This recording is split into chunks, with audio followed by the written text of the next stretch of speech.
We're, as part of the Cantigny Division Oral History Project, we're talking with Jerry White. And Jerry has agreed to talk with us today. My name is Chris Reedy. I'm the interviewer. Jerry, can you tell us what unit you were assigned to in the 1st Division? I was in Alpha Troop, 1st of the 4th Cavalry. Okay. And what were your dates of service? From 1984 to 1987, okay. January to March, respectively. And were you stationed in Germany? I was, in Germany. I was part of the First Infantry Division forward. There was a forward brigade set in Germany as a quartering party, so to speak, for the follow-on division if there was ever an invasion. Let's talk a little bit, if we can, about your life prior to joining the Army. As you were growing up, did you consider yourself a typical kind of teenager? I was a pretty typical teenager. You know, I worked and went to school and did all the things in hot rod cars that teenagers do. You know, nothing really has changed since then, except that I knew pretty early on that I wanted to be in the service. Did you know which branch at that time? Initially I didn't, but when I went shopping around, it was real easy to figure out that I wanted to be in the Army. Can you maybe talk about some of your motivations for joining the Army? Well, first of all, it was I wanted to be a mechanic, and the Army would guarantee a job, and that's pretty much why I joined the Army, so I could become a mechanic. Then later I switched my MOS to 19 Delta, Cavalry Scout, because I wanted to do more than turn wrenches and whatnot. I guess I needed that excitement, and that job definitely paid off.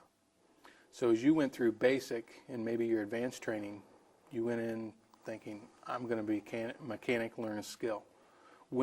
At what point did it shift to maybe there's something else? I initially enlisted in the reserves when I was a junior in high school, actually.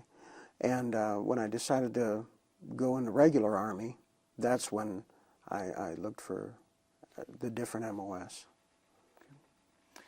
Can you describe a little bit of basic training to us and your thoughts on it?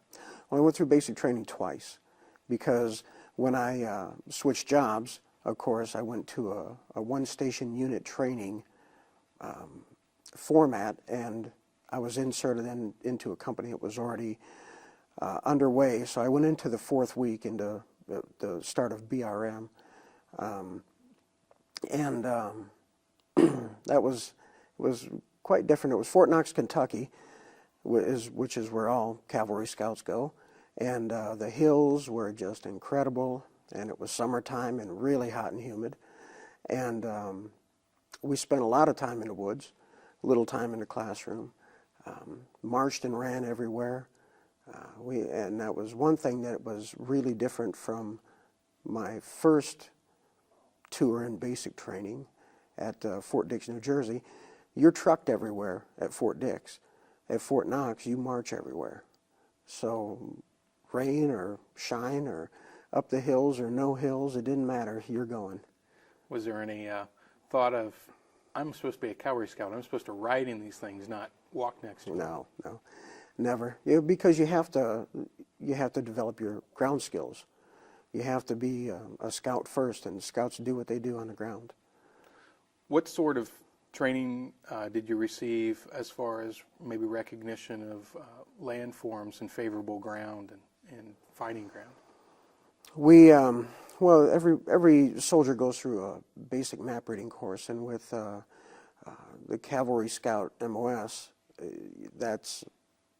you make your life with a map. You make your living with a map. So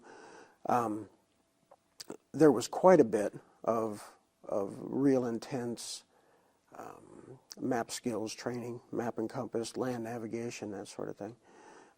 And that was just to prepare you for what's going to be ahead of you in the regular Army. Do you think your training was rigorous? Oh, it was definitely rigorous. Yeah, it was. We were up at 4:30, I don't remember, but and it went until 10 o'clock at night, and it was nonstop. It was, I guess, probably about 9 we'd get time to take a shower and do all those things that you need to do, write letters home, that sort of thing. And then, of course, get into trouble in the barracks, too, you know. You weren't, were you involved in any incidents of trouble? Nothing major. How would you say, well, I guess when you finished your training at Fort Knox, where did you go from there? From there, I went to Fort Bliss, 3rd Armored Cavalry Regiment. And I went to the Air Cavalry Troop, and that was when there was still blues platoons and Air Cav troops, and that was 1982. And that was probably the best assignment I ever had. That was a lot of Huey time and rappelling and mountaineering things, and it was really, really a good time. So you went from being in an armored vehicle to a Huey. Did you feel more secure in one or the other? I guess at that point I really didn't think too much about that. Being in a Huey was a big rush every time you went up, and especially rappelling into the mountains, and you know, with your full combat load and doing all that, you know, that Huey stuff that you get to do with a helicopter that you don't get to do when you're mounted. Did that aspect of being a soldier, that kind of, for lack of a better word, macho aspect, did that appeal to you as well? Definitely. Definitely. I couldn't get enough of it. At what point did you deploy to Germany and were assigned to the 4th Cav? It was my very next assignment. In January of 1984, I went to Germany right after, I guess it was right after, I extended at Fort Bliss so I could go through Reforge 83 with them. Then I processed out, had a Christmas break, and went off to Germany. I selected the First Infantry Division. I was able to make that choice, and they gave it to me, and which is pretty rare. But I actually got to go where I wanted to go. We were down just southeast of Stuttgart, or southwest of Stuttgart, I'm sorry, and at Panzerkaserne, which was a really picturesque place in the hills and trees, and real nice. Why the Big Red One?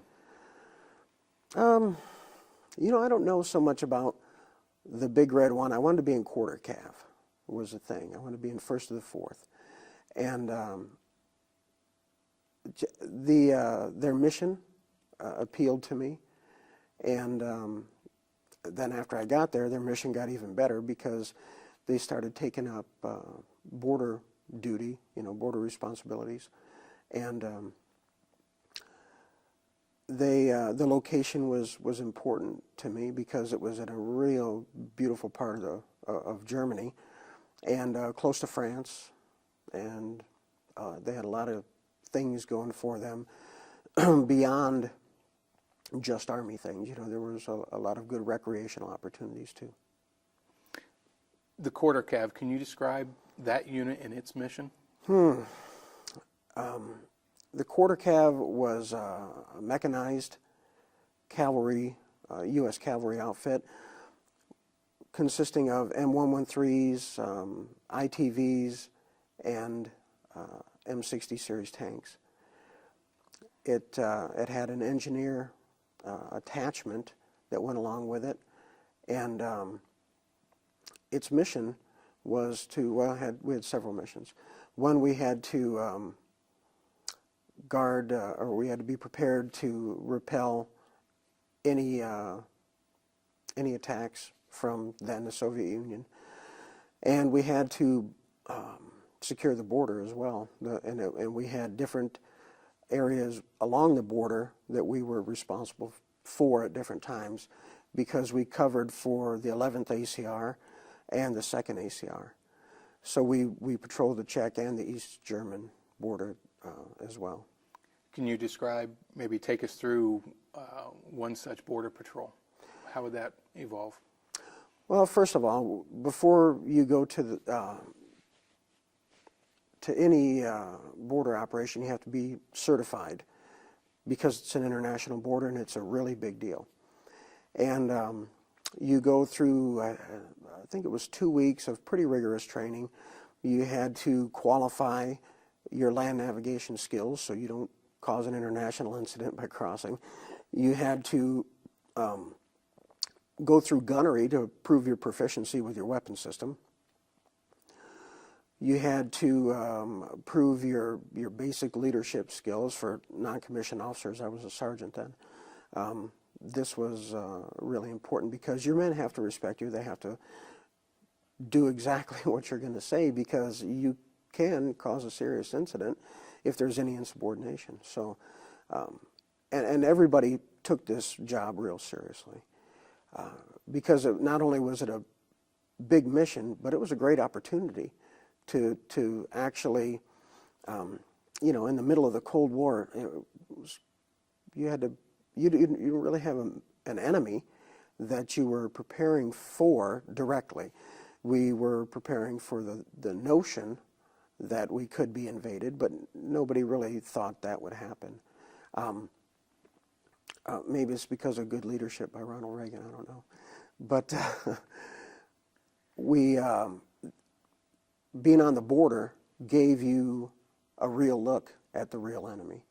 And it was probably as close as you were going to come during that era to going off to fight. Did you ever see any Warsaw Pact elements close to the border? Oh, always. There were, on the Czech border, you'd always see what they called pioneer units. Their frontline guys, you know, they had tanks and OT-64s, which is a wheeled personnel carrier, and other vehicles on the border. And they were always out doing border maintenance, and they were always out doing little maneuvers to keep our attention. And the same was true with the East German border. Occasionally, you'd see Russians, you know, Soviets on the border, and you could tell who it was because they have very distinct uniforms, you know, from the other countries, because they are separate, definitely separate armies. The Russians were mostly doing radio surveillance. They would listen to our traffic and you know, sometimes they would jam us and try to figure out what was, trying to foil what we were doing to try to figure out what was going on with us and test our reactions and whatnot. So we were being observed as much as we were observing. Were you in contact or working with any of the West German units? We, the West German Army, as I understood it, didn't have a border mission that I saw. They had the Zoll, their border service, I guess, was had primary responsibility. And then there was the BGS, the Bundesgrenzschutz. I guess that is the Army, huh? We worked with them some. Most of the time, we operated independently. Sometimes we do joint patrols and joint operations on the border. But there's a lot of restrictions on how many people you can have massed on the border at one time.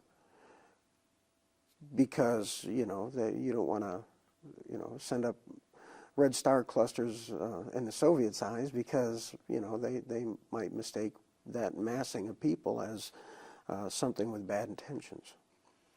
What was that limit? Were you ever told what that I don't recall. It was... Earlier you mentioned the Reforge Exercise. Mm-hmm. Can you explain what Reforge meant and your role? Reforge is Return of Forces to Germany, and it's where all of NATO pretty much gets together and does an on-the-ground exercise on German soil as a preparation and a show of force as to prepare for defense against the Soviet invasion. And my role in the Reforge exercise was pretty much to go ahead of the main unit, looking for the bad guys and you know, either report their location or destroy them where they sat, or through indirect fire or direct fire, either, depending on what the mission called for. Where were these exercises? They were held in West Germany, but In West Germany. where? On the economy, in farm fields, in the forests, in towns, wherever we were going to fight is where we trained. And that was pretty exciting too, because you might be setting up your defensive position next to some lady's clothesline in her backyard, and you had a sector of responsibility that you're looking at, and that was pretty real. It was, and not every German liked it. You know, we were chased around apple orchards with pitchforks and that kind of thing, because you know it's a pretty destructive business. Taking tanks and personnel carriers and digging holes where, you know, people don't want them dug, and it wasn't always appreciated. How much of that kind of negative attitude, was it prevalent or was it in the minority? It was a minority attitude. It was usually prompted because of destruction. You know, the farmers don't want their apple trees getting bumped into. They're trying to make a living. And sometimes, you know, the old towns don't want their curbs chewed up by tank tracks because those are old marble or granite, and they're expensive to replace, and it kind of deteriorates from the beauty of some of those towns. And so it was a minor attitude. We were largely accepted. And I always felt welcome. Well, almost always felt welcome. Were these Reforge exercises scheduled for any particular time of the year? They were. They were scheduled in the autumn, early autumn, usually September. And there was a reason for that, but I really can't remember. But it had something to do with, harvest, for one thing, and with something that was going on with the Warsaw Pact at that same time, because this was a show of force too. How aware were you of Warsaw Pact exercises similar to Reforger? We were kept abreast of what was going on, and especially when we were on the border. It was always part of the plan to try to get an eye on what's going on. One of our areas of responsibility was the Cheb corridor, and Lake Cheb was a big test ground where the Soviets would put snorkels on their tanks and run them underwater, which was pretty exciting to see. But obviously that was something that we needed to look at, and we needed to record and photograph, and whenever we saw something like that going on, the sky would start to fill up with helicopters and planes, and because everybody came to take a look. You know, there were we probably, well, I know I've burned up hundreds and hundreds of rolls of film on every border patrol, because, and this is Army film, I didn't get to keep it, but it was really an important thing to see how the Soviets and East Germans operated, and to see what their capabilities were, and of course to catch any bloopers that might happen. You know, they sink a tank or something. That's always pretty cool. Did some of this intelligence gathering, this surveillance, work its way back into a classroom setting as far as lessons learned? At the end of every patrol, there was always a debriefing, and anytime we got important film, it got rushed off so that it could be developed and be scrutinized by the intelligence people. Then it would come back down to us, so we could see what it was. I was one of the lucky guys, and I got to photograph an OT-64 when it first came on the Czech border, and this was big news. You know, there's an OT-64 on the border, and I clicked a bunch of pictures of it, and that got zipped off, and we didn't see any of the results for about 2 weeks after it had been gone over with a fine-tooth comb, and we got a full briefing back. so that we could use the intelligence that we gathered for our own benefit too. In the example of the OT-64, what kind of lesson learned came back as tactically as far as how you would engage that? Well, they analyzed the strong and weak points on the vehicle, and just from still photos, they were able to figure out what some of the maneuver limitations were. And I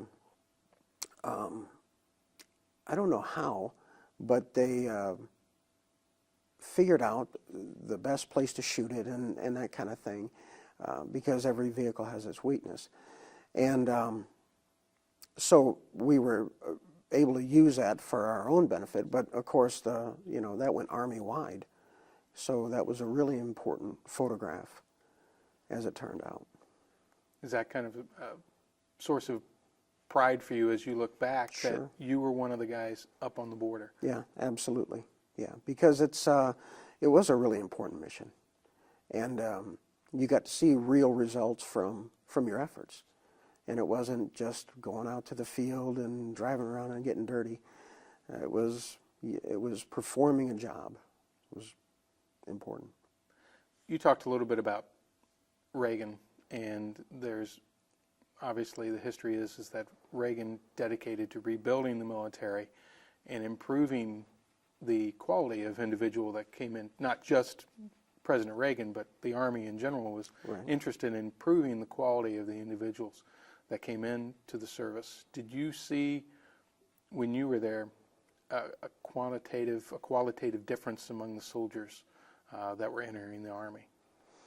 During that time, that's when the Army was starting to take its role seriously. With Division 86 came regular urinalysis, and especially in Europe, that was really important because there were, you're a train right away from Amsterdam, and you could go there and get drugs really cheap and smuggle them back real easy, and it became important for the Army to make sure that to find a mechanism to keep that activity from happening. And the urinalysis was a huge tool. And it was really serious during that time. Guys were getting thrown out because of hot urinalysis.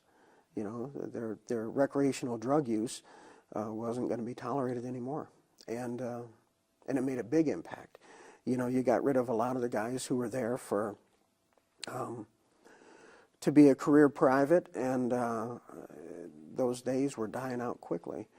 The Army had and has a philosophy of move up or move out. If you can't get promoted or you don't want to get promoted, then you need to go find a job somewhere else, because it's a professional organization. At the personal level, and maybe at your squad and platoon level, how were those kind of efforts looked upon, urinalysis and the weeding out? Pretty much the way that we saw it was that the urinalysis was a good thing. There's a lot of argument about, a guy smoking a joint on his own time doesn't hurt anything. And that's maybe true, but the fact does remain that it's illegal. And it's easily transported, so when you're on mission, you want to have a little recreational buzz. There's no room for that. You're inside of a combat vehicle with guns and bullets, and people get hurt. Those things are, tanks and personnel carriers are designed to kill people, and they don't discriminate. And if you're stoned and doing something stupid, then you're likely to either kill yourself or kill someone else. Would you say that morale improved during your time from 84 to 87? Definitely. Yeah, definitely. There was morale was kind of an issue in the early 80s, and there was always the stories of new lieutenants with hard attitudes getting beat up and that kind of thing. But I never saw any of that. I can't say that I liked everyone that I served with, but I sure respected the people who were over me.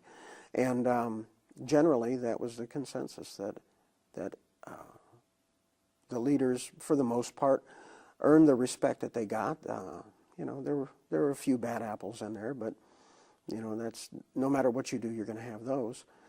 But by and large, it was you felt like a professional and you conducted yourself as such. As a non-commissioned officer, you had your own share of responsibility.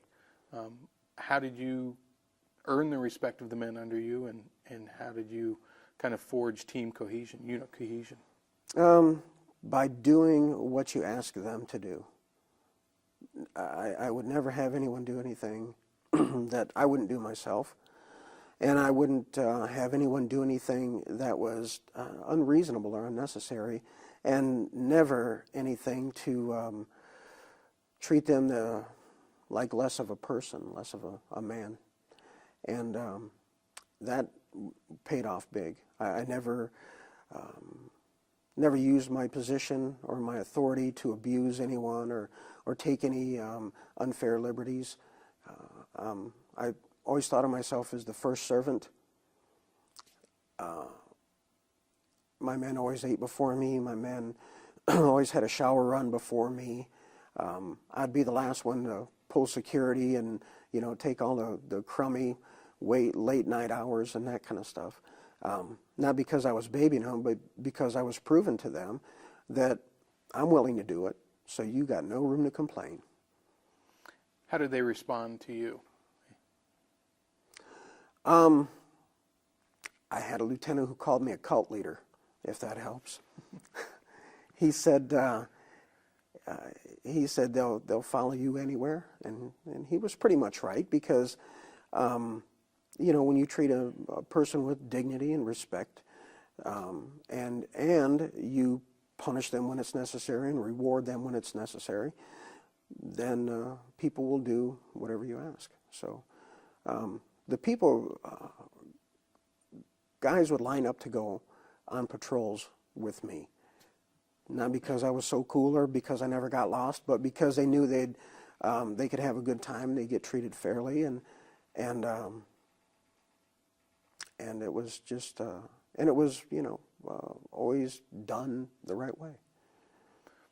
How much did motivation and mission, as far as the seriousness of your mission and the tension of the Cold War, factor in?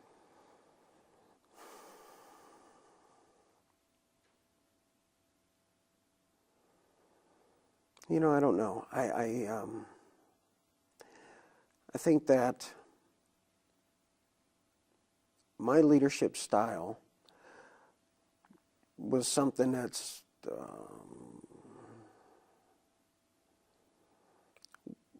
may have been tempered by that, but by the Cold War and by the border duty, but it's mostly because I wanted to have a productive unit. Whatever I did, I wanted to make sure that the guys wanted to be there and that they wanted to succeed. Now, that's not to say that there weren't people that would just intentionally do the wrong thing because they were shit disturbers, but they did.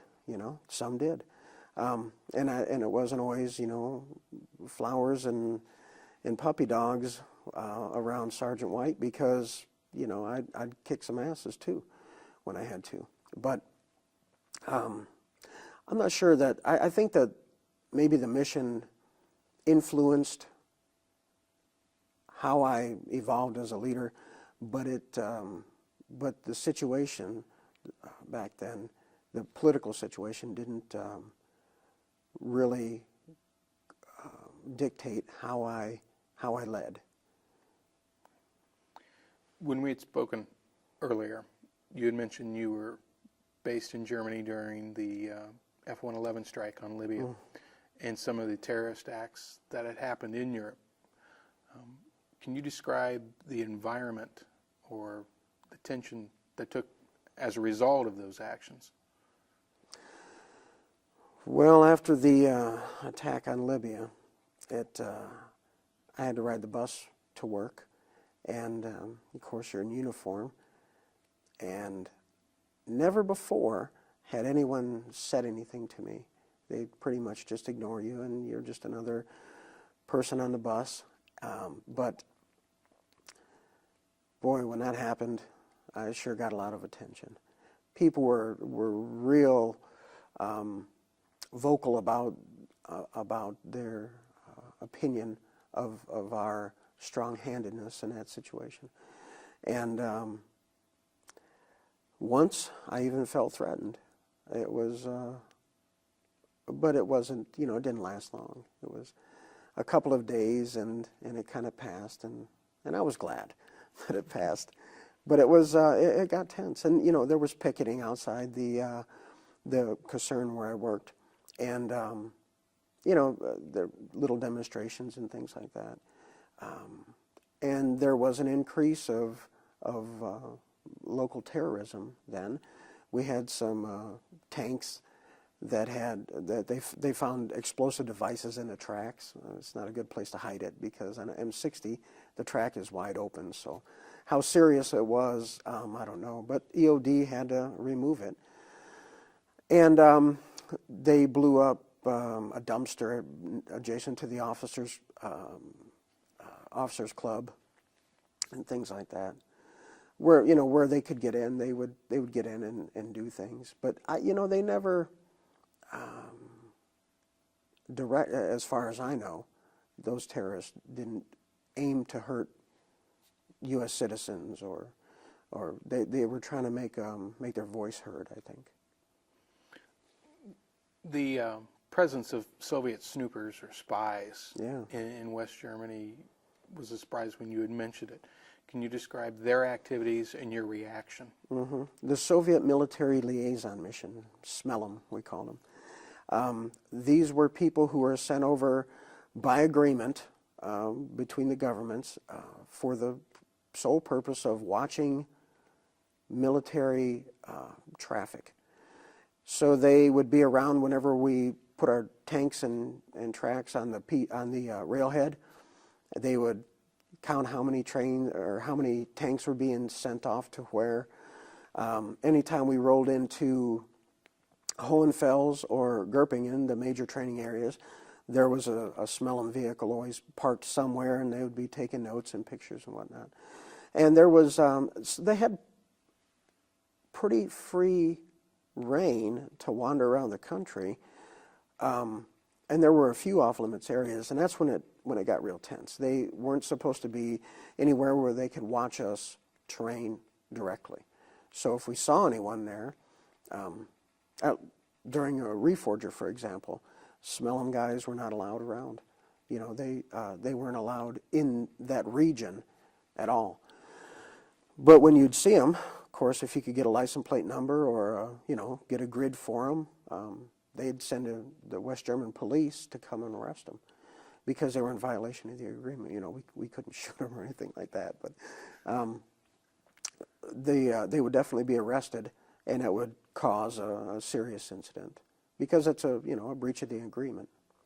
This may sound like a strange question, but knowing that this was an agreement put in place between the governments, was that somewhat reassuring that both camps had eyes on each other? It was, and I think it added to the gamesmanship of the intelligence war, because we knew that there was somebody trying to do exactly the same thing that the guy who's watching us is doing. Our opposite of him over there, and so knowing that they were allowed to look at us to get a limited picture was okay, but we were always looking for an opportunity to get them arrested. We would look for any violation in the rules as we understood them, and we'd leap on it. And you always knew when one was around because the radio would buzz. There's a SMELM, and you could listen to the spot reports and know exactly where they were at during the whole time that they were moving, trying to get a better look at us. And there were a couple instances where they tried to run and we blocked them. We blocked their car with a tank or a personnel carrier to make sure that they got their due, for breaking the rules. Were there any, it seems lighthearted, were there any practical jokes that you played on these gentlemen? Well, just like I said, stopping them, impeding their movement if they were someplace where they weren't supposed to be. And we would do things, well, we did do some practical jokes on the border, not with the smell 'em guys, but we were at OP Alpha in the 11th ACR's sector, and this was a fixed border camp, and it was right on the border. So there was always an East German looking at you, and you were always looking at them. Well, it was a time when we were fielding some new equipment, and we didn't really want them to see the equipment, but of course we, had to use it and try to keep it secret from them. So what we did was we took a bunch of the hard cases for night vision goggles, and we took some headphones from the mine detectors, and we kind of rigged up this phony equipment to try to draw their gaze off from the real new equipment, and it worked. They had people taking pictures of us and acting, like paparazzi, because the stuff that we were out with, the made-up stuff, looked so sophisticated, I guess, but it turned out to be nothing. So, we got a little chewing for that, because that wasn't an authorized thing. That was just something a bunch of guys got together and did. Was that more of the rules? You weren't allowed to do that? Well, they no, that was probably to maintain good discipline and good order, because you can get carried away with doing things like that. Do you ever think they pulled a fast one on you, your opposite number on the other side? Yeah, I'm sure they did. Yeah. I can't think of an instance, other than they used to have, at that particular site, they had a lot of dogs and cats on the border. And I don't know if that was just pets or if that was something that they were doing intentionally. I don't know if they were strays or what, but it just seemed weird. Aside from your border patrol missions, which aspect of training or which exercises did you feel were the most realistic, the most beneficial? Reforgers were very realistic and very beneficial. That was, though, in the early days of the Miles laser systems, and it wasn't so. Registering a kill and that sort of thing was pretty weak, and there was a lot of argument about who shot whom and that kind of thing, especially when you're shooting at the French or the Germans or something. They don't like to die, But so you had elements of nationalism, national pride mixed in. Sure. Oh yeah, absolutely.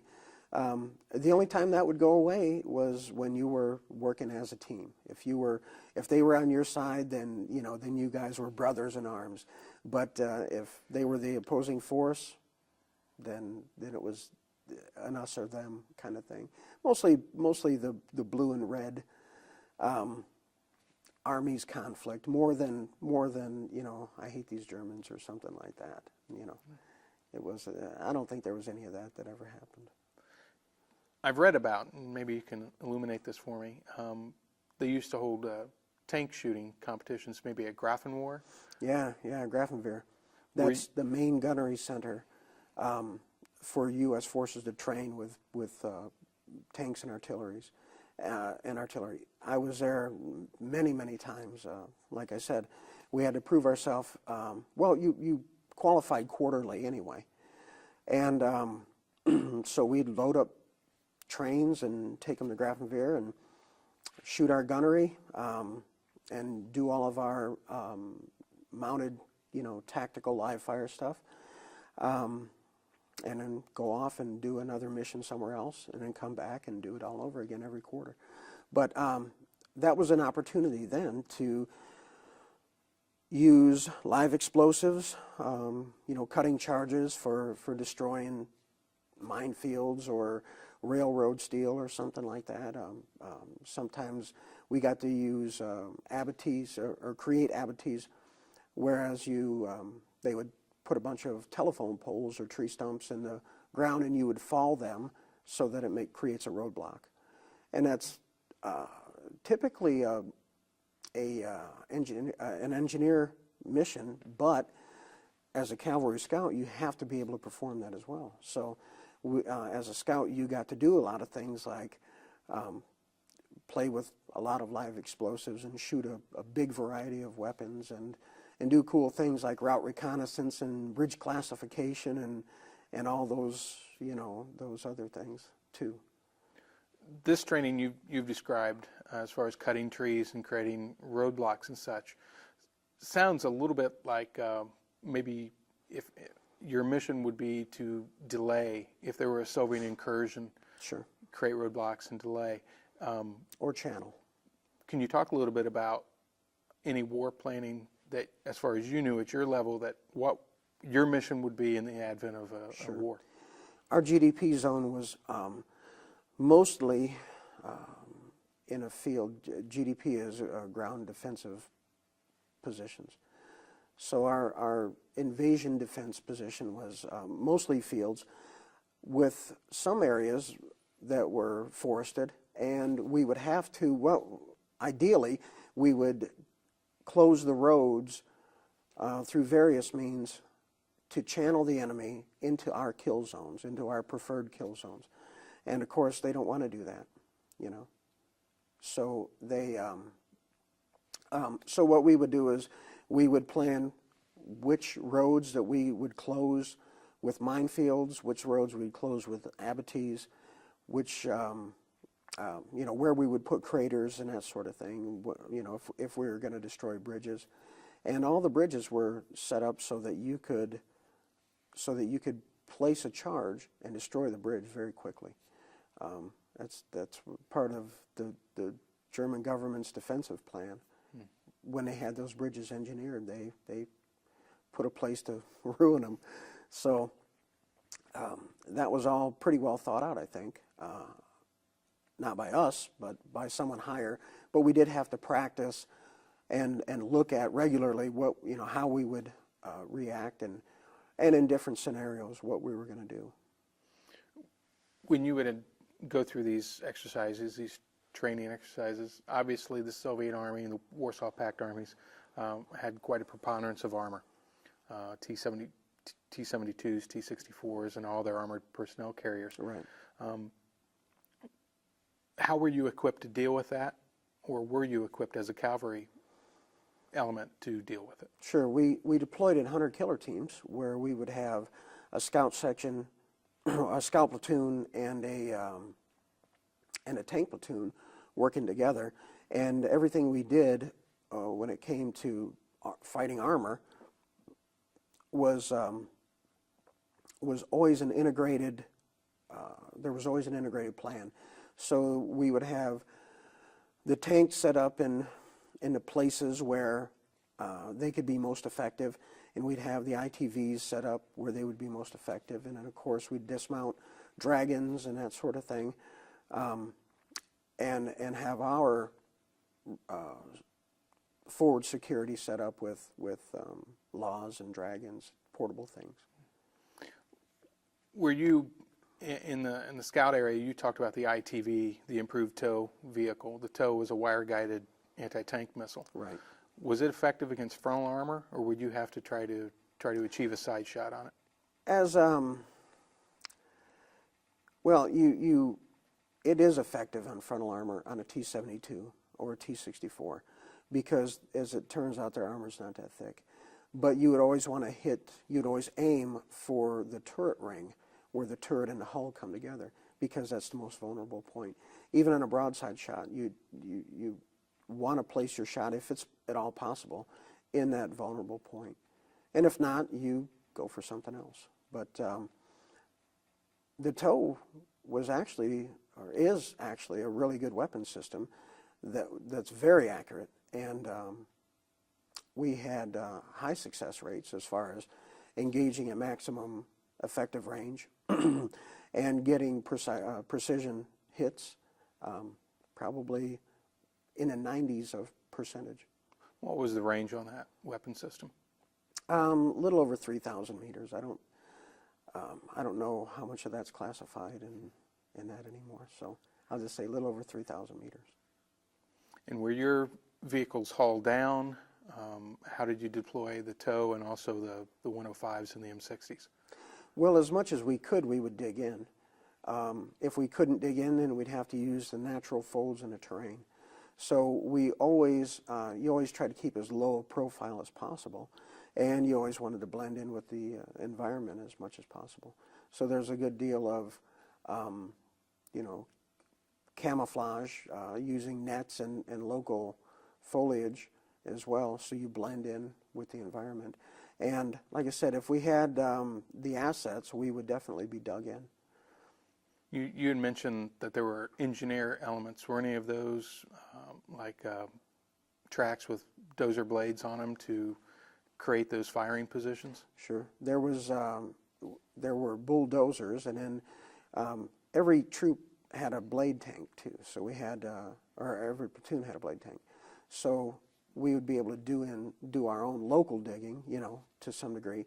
But engineer vehicles, even the tank recovery vehicles, the M88s, could help you dig in. So there was a lot of blade assets that were that went along with the cavalry troop, because getting that low profile is really important. At the tactical level, what about defense in depth? Did you have everything up front, or how did you arrange? How deep was your defensive belt? Well, keeping in mind that the mission of a cavalry troop is reconnaissance and security, primarily, we would be, it really depended on the mission. Sometimes we could have a deeper defense. Sometimes we'd be strung out across a great big area. But of course your tactic is adjusted depending on how you're configured. So when we're spread out, you know, you can't stay and fight when you're spread out like that. So there would be a lot of bounding in the plan, so that your team could collapse back into you know, another defensive ring.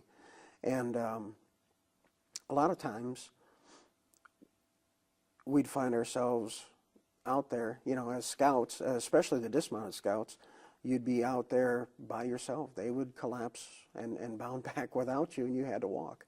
And that was okay too. But it was a little bit nerve-wracking, you know, if you're thinking about the real scenario when the enemy tanks and infantry come on you fast and you're left on the ground to fend for yourself. That's, you know, that makes it real, makes you believe that what you're doing is really, really dangerous. And, you know, you can die as a result. 1 second, Chair. Are we out of tape? Okay. Again, my name is Chris Reedy. I'm the interviewer. Today is July 2nd, 2008. We're in the WIPB studios in Muncie, Indiana. And we're talking with Big Red 1 veteran Jerry White regarding his service in the Big Red 1 in the quarter cav in the mid to late 80s. We talked earlier about some of the new equipment. You said the Czechs were interested in the new equipment, but you were in Germany when the new systems, the M1 Abrams tank and the M2 Bradley, and maybe even the Humvees started to come in and replace the older units. First, what was the condition of the M60 and the M113? Did you feel that it was still, those units were still capable in the mid-80s? Those units were definitely still capable. The M60A3 that we were using was fully stabilized, thermal sights, everything on it was good to go. It was just slow and under armored compared to the M1, when the M1 came on the scene, it stole the show, because it had the 1,200 horsepower turbine engine and the 120 smooth bore. It could drive faster and shoot farther and more accurately than anything else in theater. Did that influx of new equipment, did that have any effect upon the morale of the soldiers or your attitudes? Oh, definitely. Oh, sure, the tankers got a big head. When the M1s showed up, tankers were proud to be tankers. There was not a more secure place on the battlefield to be. They had a huge sleeping platform when it was time to take a nap. They could haul everything they needed. They could, no longer did the convoy have to wait for them. Convoys can move with M1s at a constant 20 miles per hour without slowing down. And that was fantastic. That was something brand new. Before, with the M60 series tanks, I think 10 or 11 miles an hour was our average speed. And that was because the M60 was pretty much underpowered compared to the M1. The M1 could accelerate going uphill. But it had some drawbacks too. The Germans learned real quick that tailgating an M1 is a bad idea because it would literally burn the paint off the front of their car. The exhaust? From the exhaust, right, because it comes out so hot. And that was actually probably a good thing that it was like that, because German citizens used to get killed quite often because they would follow tanks too closely, and you can't always predict what a tank is going to do. And if that tank had to stop, or if it broke down on a hill and rolled back or something, people would get crushed and die. So for them to learn that new respect for the M1 was a huge safety advantage for them in the long run. And as a cavalry scout, did you transition to the M2 Bradley? At the time that I was there, my unit did not. The Priority 1 units that lived on the border, they got the Bradleys first, and for obvious reasons.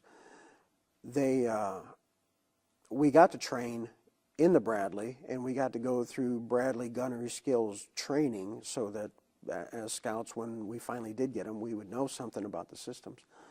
But they weren't fielded to the Big Red One forward at that time. The M113, obviously armored personnel carry. The men were inside. There was a back ramp. Right. But the difference between the M113 and the Bradley, can you talk about that as far as its employment tactically? Sure. The Bradley was the first tool that scouts had. We had the M3 Bradley, the cavalry fighting vehicle. That was the first tool that the scouts had where they could fight with significant firepower on the move and be totally buttoned up. With the M113, of course, the commander has to be out of the hatch on the machine gun. With the Bradley, you had the commander who could do dedicated commander jobs like navigate, talk on the radio, and run the battle. The gunner did the shooting just like in a tank, and there was it slowed the pace of what the commander has to do quite a bit, because you no longer had to do everything. On the M113, the commander is the gunner, he is the navigator, and he is the command and control person. So with the second person in the turret, that made life just fantastic for the scout, the vehicle commander. And we still haul the same amount of, probably more stuff. We had better places to tie up mine detectors and our explosives and things, and a lot more ammo. And we still had our 2 or 3 scouts in the back, whatever we were lucky enough to have. So as far as that goes, the Bradley was hugely advantageous. On the other hand, the Bradley's 12 feet high. The M113 is about 6 or 7 feet high. And you can hide an M113 a lot easier than you can hide a Bradley. You can hide an M1 tank easier than you can hide a Bradley.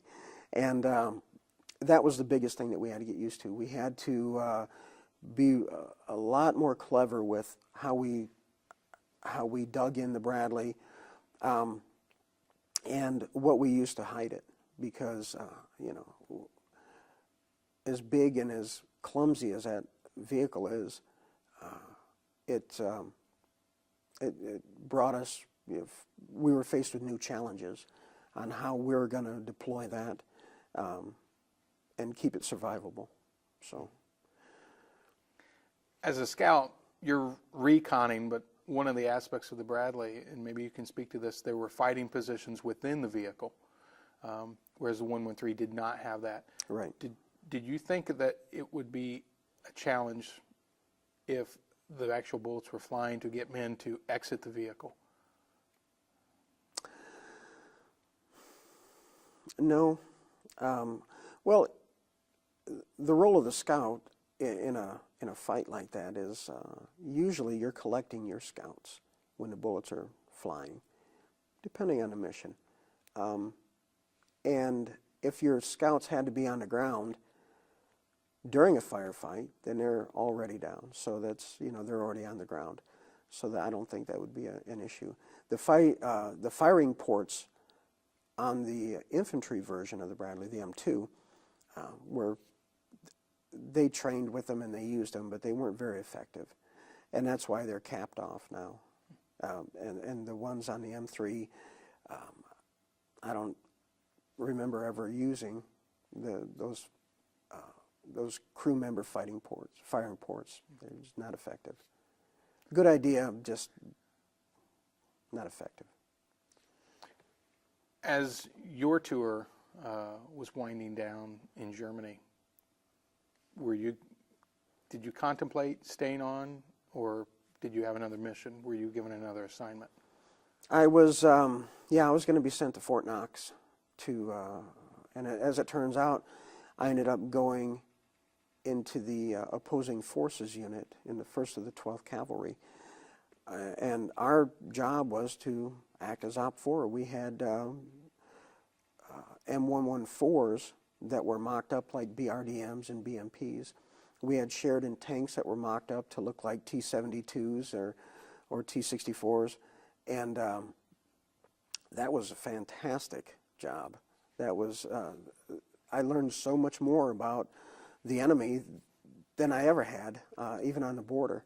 It was really, really a good job, and it was a lot of fun because you own the battlefield, and those vehicles are so light and so quick, and of course you do it so much that you know the training area better than the forces that you're fighting against. So normally we won. Did you reflect back when you were a member of the OP4? Did you reflect back and look at your time in the quarter cav? Oh yeah, definitely. Yeah, I being in the OP4, I was able to look back at the vehicles and the tactics that I saw our opposite using, and I got a much better understanding of why they were doing what they were doing, and why they didn't do what I thought was obvious in some cases. So yeah, it was good. It kind of completed my knowledge, I guess, of the enemy, because I knew more about their weapon systems, because we had you have to go through an OP4 academy in order to be qualified to train against American forces in places like Fort Irwin, California, and now at Fort Knox, Kentucky. And at the OP4 Academy, of course, you learn all the details: muzzle velocity, range, the operations of every weapon system, and how to employ them. And then, of course, you when you're fighting the mounted fight, you get to see how they could use so few radios on the battlefield and still be effective. How was that? They were set up so that only platoon leaders had radios. They didn't want their men to know they didn't want everyone to have intelligence of the battlefield. And they were set up so that everybody had to key on their platoon leader. And if the platoon leader was killed, they would look to their left or right and just fall in with the unit that was next to them. Because their numbers were so big, they would focus on mission accomplishment over survivability. And that's not a bad thing if you intend to win wars. So they didn't let everyone have a radio, so that they would just focus on what they were supposed to do. They had a plan and they stuck to it, and there was no way to call them back or turn off that switch once you got them rolling. Did this, I guess, intimate knowledge of the Soviet and Warsaw Pact tactics and weapons, did it give you peace of mind, or were you more anxious afterwards? No, it gave me peace of mind because I got to see how vulnerable their equipment was, and I got to see the flaws in their operating systems, their tactics and techniques, and that helped me train my soldiers to be better prepared to eliminate them if we ever encountered them. Did you have actual examples of any of this, the big hardware like the 64 and the 72? Yes. Yeah. Some of the units at Fort Irwin, California, have actual, and now T-80s, or I don't even know what they have out there now. But anyway, they had the actual tank, T-72s, T-80s, T-64s, on the ground in the mix with the mocked-up vehicles as well. So you would actually get to see what the enemy had. You could touch it. You'd know what it looked like in a thermal picture, which is really important because it has a different thermal signature than a mocked-up Sheridan tank has, definitely. And this would be important, vehicle recognition, but also reducing fratricide? Definitely. Yeah, reducing fratricide is a huge thing that it'll never happen totally, but yeah, killing your friends is not a good thing, and you being able to see the actual enemy equipment from every angle, see it on through the thermal sights, and seeing it parts and pieces as it's hidden on the battlefield. And being able to identify that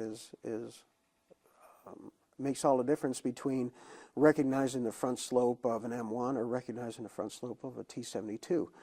That's important. Sometimes the cupola or the turret on a Bradley can look like, depending on how it's turned, can look like part of a T-72. So you have to, those are the things you have to fine-tune in your, I guess, in your memory of what all these little angles are and who they belong to, so that you don't have a fratricide incident. As you got up close, touched the equipment, worked with it, was there anything that surprised you about the Soviet equipment? Yes. I was really surprised that their tracks would rust, but they were non-magnetic. I don't know. And I was also surprised that they can degauss the entire tank. They have, I believe, if I remember correctly, 54 volts of DC current that run through this coil around the turret ring that demagnetizes the entire hull, cast iron hull. Explain how that would be useful. Oh, that defeats any magnetic detonating anti-tank mines. So with some mine systems, a magnetic signature is what detonates it.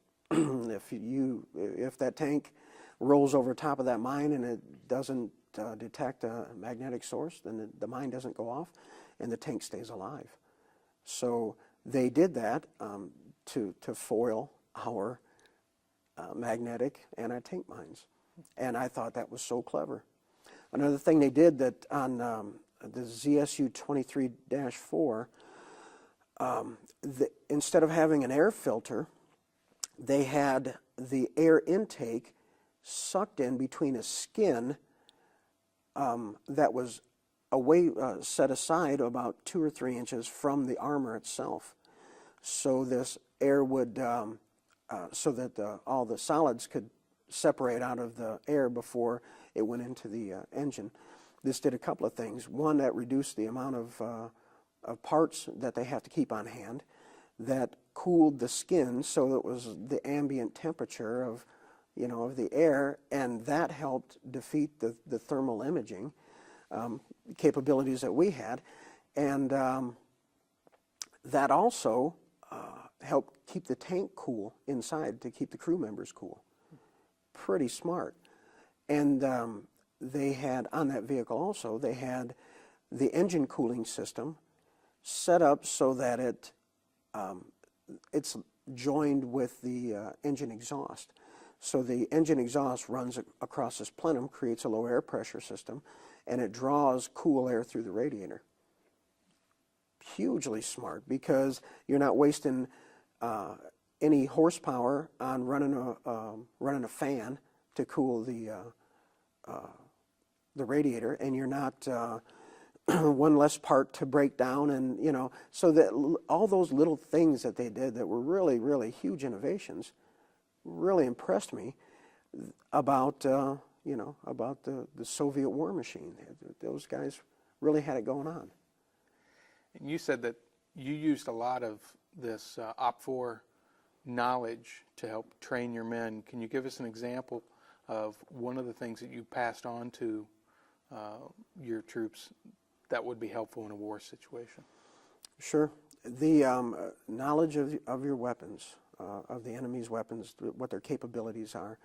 You can have you can deploy your unit in a probably 100 different ways, but if you're not maximizing your counterpunch capability, then you're missing the big picture here.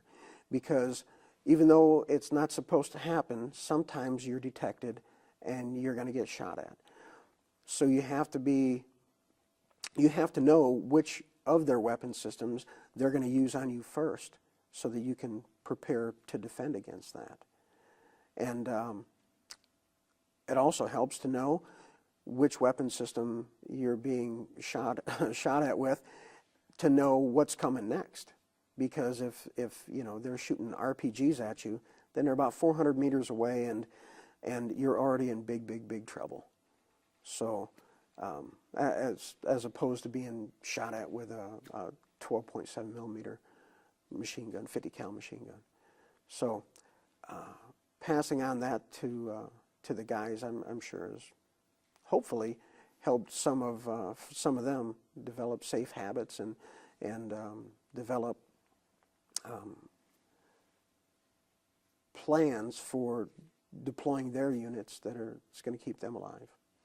Can you think of a particular instance where you found out or learned about a particular shortcoming in a Soviet system that could be exploited by a U.S. system?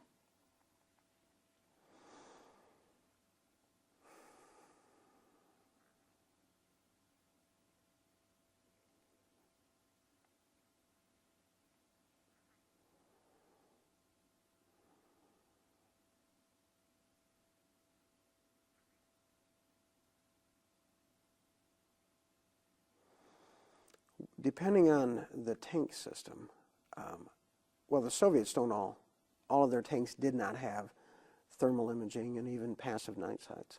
So some of those were daytime fighters only. And so we would do a lot of operations at night, knowing this, because we owned the battlefield at night, plain and simple.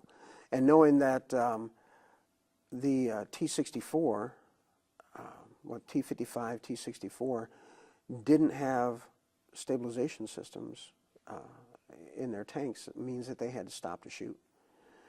T-72s and T-80s were stabilized, but these others were not. And if you didn't know that, you would just be shocked by the number of tanks on the battlefield, because the Soviets would throw everything out there they could, because they had the people to put in them, and they kept them in service, and they were built well. And knowing too that things like most of their tanks, the older tanks especially, T-72 on back, had standard transmissions. So they had to go through the gears like a truck driver goes through the gears. That made them slow, and it made their maneuverability real limited, or less limited than ours. So they couldn't back up and get out of the way as quickly as we can.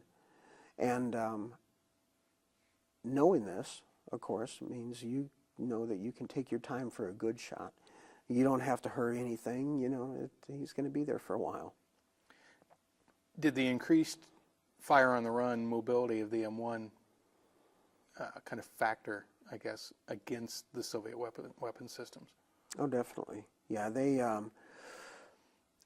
they're being able to fire on the move. Even with the M60s, A3s, they could fire on the move as well, and they were pretty accurate too. So knowing that we could do that, that sure put a little more lightning into your tactic or into your plan, and sometimes we would do that, because speed is security when you're fighting against Russian tanks.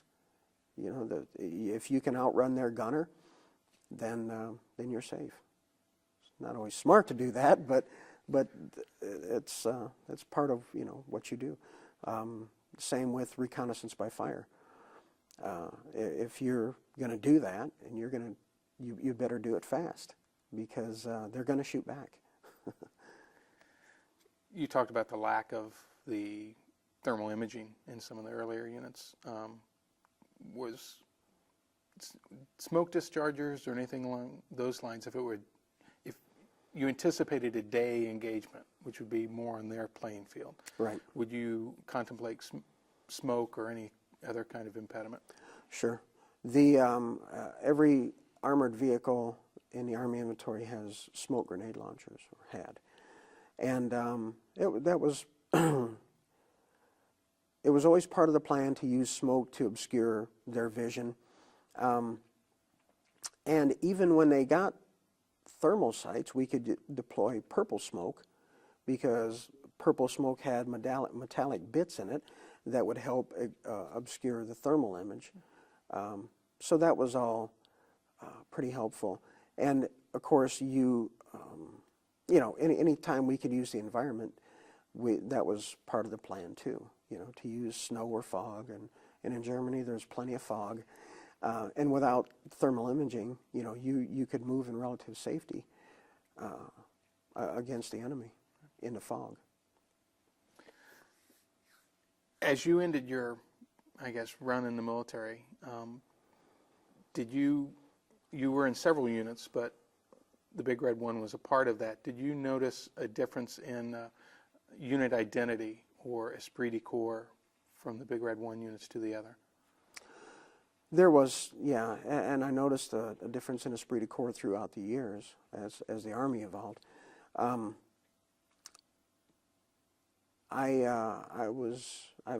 had the great pleasure of serving in the 3rd ACR twice, as I mentioned before. That was my first assignment, and that was my assignment after recruiting duty. I was back out at Fort Bliss just before the 3rd ACR moved to Fort Carson. And I noticed a some of the factors that changed that esprit were things like Desert Storm. Changed it hugely. The 3rd ACR was not one of the units that you were proud to be in necessarily in the early days, but after their stint with the Gulf, in the Gulf, they earned a lot of respect and of course developed a lot of pride as a result of that, of their actions. And the First Infantry Division was pretty much the same. It went from being that division that was stuck in the middle of Kansas to a premier, highly respected fighting body of men and women. It was all of a sudden a really good thing to be in a mechanized infantry. You know, before that, infantrymen always wanted to be in the airborne or whatever, you know, so they could be in the 82nd and, you know, run around with all that stuff on their chest. But then, you know, after the 1st Infantry Division proved itself in the desert, a lot of things changed. Is there any particular memory of your time with the Big Red One that sticks out as kind of emblematic of your service with them?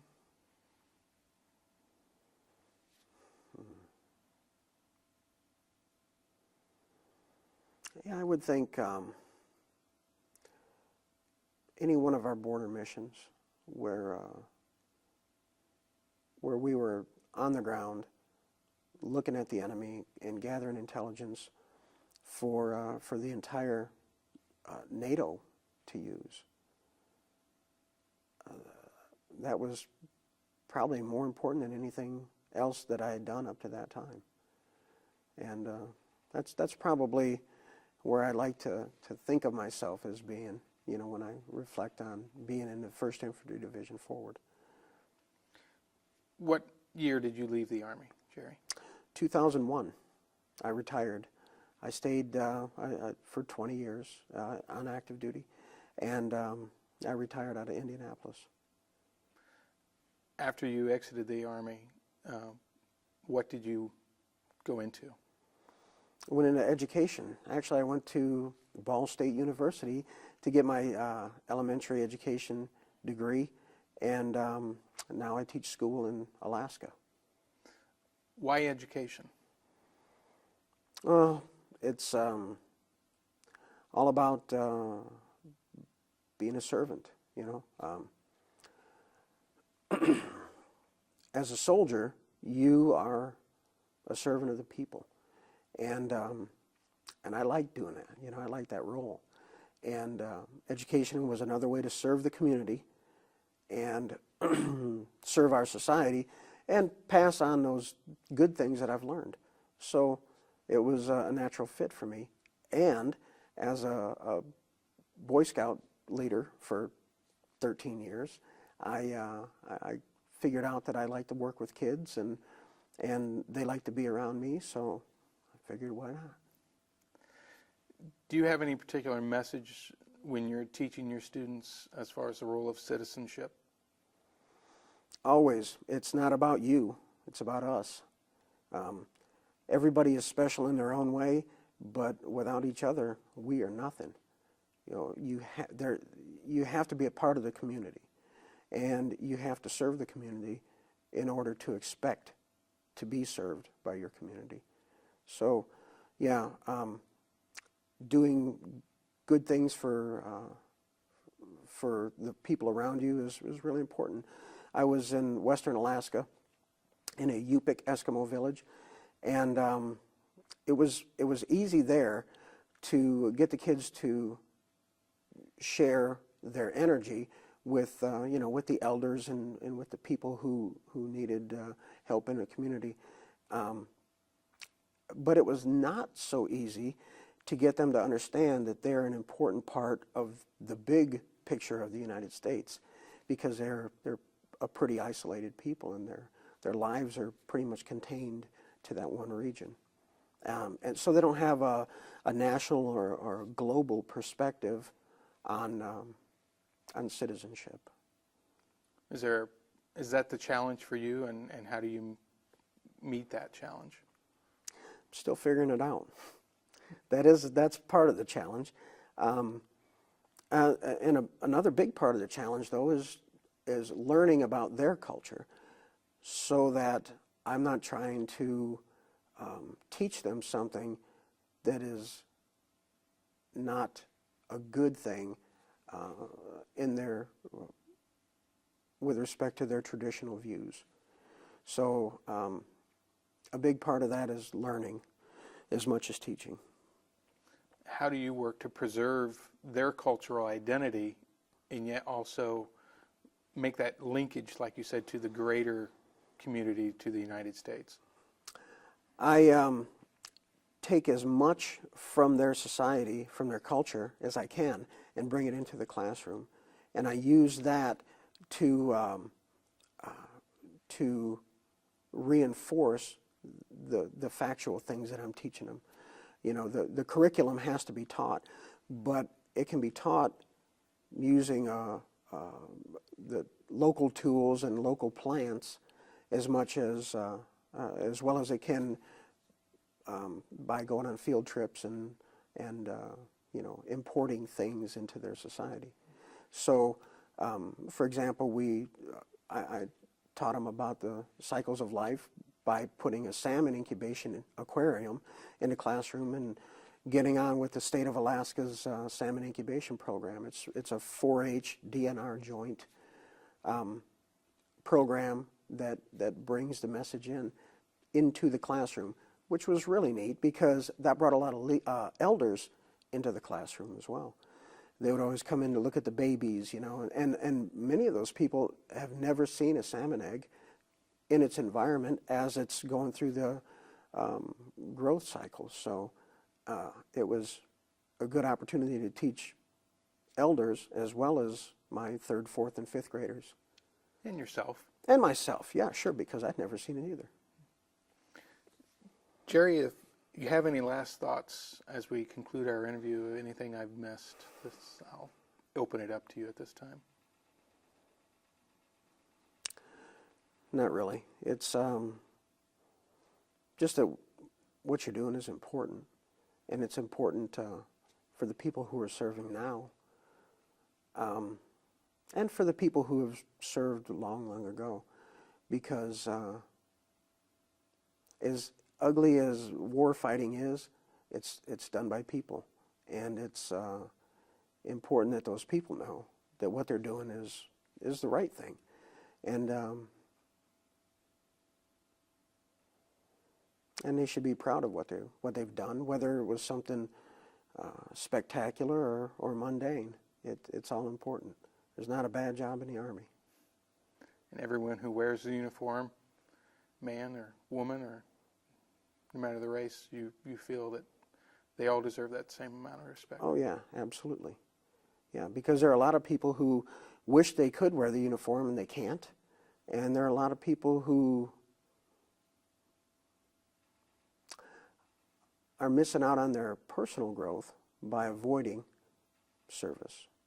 So hopefully this will help some of those fence sitters, you know, do a tour.